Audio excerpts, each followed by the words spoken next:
नमस्कार, हर्ष न्यूज की तेज गति वाली बुलेटिन छत्तीसगढ़ रफ्तार में आपका स्वागत है। चलिए शुरू करते हैं क्षेत्रीय खबरों की तेज बुलेटिन छत्तीसगढ़ रफ्तार। छठ पर्व पर बारिश होने की संभावना है। बंगाल की खाड़ी के ऊपर बने सिस्टम के कारण कल से छत्तीसगढ़ में मौसम में बदलाव देखने को मिलेगा। इससे प्रदेश के कई इलाकों में हल्की से मध्यम बारिश हो सकती है। खासकर बस्तर संभाग के जिलों में अगले 4 दिनों तक बादल गरजने के साथ बारिश के आसार हैं। रायपुर, गरियाबंद, धमतरी, जशपुर समेत कई जिलों में बिजली गिरने का भी येलो अलर्ट जारी किया गया है। शनिवार को भी रायपुर में दिन भर हल्के बादल छाए रहेंगे, जिसकी वजह से उमस ने लोगों को परेशान किया हुआ है। वहीं आज भी रायपुर में आंशिक रूप से बादल छाए रहने की संभावनाएं हैं। यदि आपके घर में भी सिलेंडर की होम डिलीवरी हो रही है तो आपको अलर्ट होने की जरूरत है, क्योंकि हो सकता है इस होम डिलीवरी में बाधा पहुंचे। आपको सिलेंडर के लिए भटकना पड़े, क्योंकि कर्मचारियों ने कमीशन बढ़ाने की मांग न पूरी होने पर होम डिलीवरी की सेवा बंद करने की चेतावनी दी है।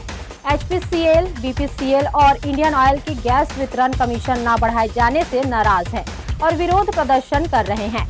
उन्होंने चेतावनी दी है कि यदि उनकी मांग पूरी नहीं होती है तो 6 नवंबर से गैस सिलेंडर की होम डिलीवरी बंद कर दी जाएगी।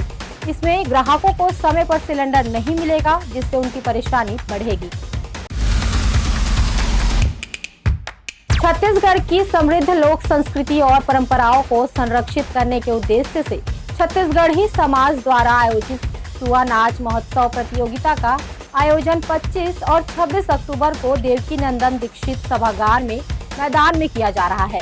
रोज शाम 5 बजे से रात 10 बजे तक जारी रहने वाले सांस्कृतिक आयोजन में प्रदेश भर से आए कलाकारों और लोक संस्कृति प्रेमियों की विशेष भागीदारी देखी जा रही है। आज कार्यक्रम के पहले दिन महिला मंडलियों ने पारंपरिक नृत्य और गीतों से सभा बांध दिया। इस दौरान कार्यक्रम देखने आए दर्शक भी झूम उठे। रायपुर भारतीय रेल की सेमी हाई स्पीड और आधुनिक सुविधाओं से लैस वंदे भारत एक्सप्रेस सेवा ने एक बार फिर देशवासियों का ध्यान अपनी ओर आकर्षित किया है।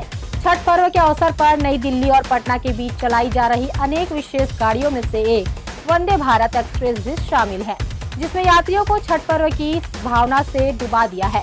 शनिवार को विशेष वंदे भारत एक्सप्रेस में यात्रा कर रहे यात्रियों के लिए सफर का अनुभव और भी खास बन गया, जब ट्रेन में छठ के पारंपरिक गीतों की मधुर धुनें गूंज उठी। भारतीय रेल की इस पहल ने छठ पूजा के अवसर पर पारंपरिक गीतों से मनमोहक धुनें बजाकर यात्रियों को अपने घर परिवार और संस्कृति से भावनात्मक रूप से जोड़ दिया। छठ पर्व पर घर लौट रहे यात्रियों का उत्साह और आनंद इस दौरान और 2 गुना बढ़ गया। प्रदेश सरकार ने छत्तीसगढ़ किफायती जन आवास योजना 2025 के लिए दूसरी अधिसूचना जारी की है। ऐसा पहली बार होगा जब प्लॉटिंग के लिए 3.25 एकड़ जमीन की अनिवार्यता खत्म कर दी गई है। अब न्यूनतम 2 एकड़ जमीन पर भी प्लॉटिंग हो सकेगी। इसमें डेवलपर या कॉलोनाइजर 25 से 45 प्लॉट निकाल कर बेच सकेंगे। छत्तीसगढ़ क्रेडाई का दावा है कि इस नई व्यवस्था से प्लॉट की कीमत कम होगी, क्योंकि कम जगह पर ज्यादा प्लॉट बिकेंगे तो कीमत खुद ब खुद कम हो जाएगी। 2 एकड़ जमीन की खरीदी लागत भी कम होगी। ऐसे में आने वाले समय में लोगों को मकान और फ्लैट भी कम कीमत में मिल सकेंगे। बेमेतरा ग्राम बिटकुली के नर्सरी में बंद किए गए 100 से अधिक बेसहारा पशुओं की मृत्यु हो गई। चारा और पानी के अभाव में इन पशुओं ने दम तोड़ दिया। किसानों ने लगातार फसलों के नुकसान के कारण प्रशासन से सहायता की गुहार लगाई, लेकिन उनकी फरियाद पर कोई ठोस कार्रवाई नहीं हुई।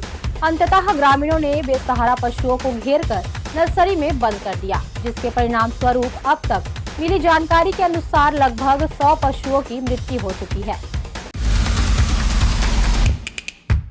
छत्तीसगढ़ राज्य उत्सव के उद्घाटन के लिए रायपुर आ रहे प्रधानमंत्री नरेंद्र मोदी के पूर्व निर्धारित कार्यक्रम में बदलाव किया गया है। पहले उनका 2 दिवसीय दौरा तय था, लेकिन अब कार्यक्रम को घटाकर 1 दिन कर दिया गया है। पीएम मोदी पहले 31 अक्टूबर की शाम रायपुर आने वाले थे, लेकिन बिहार चुनाव में व्यस्तता के चलते अब वे 1 नवंबर को सुबह रायपुर पहुंचेंगे। छत्तीसगढ़ रफ्तार की आज की बुलेटिन में बस इतना ही। अपने आसपास की खबरों से जुड़े रहने के लिए हमेशा बने रहें हर्ष न्यूज के साथ। नमस्कार।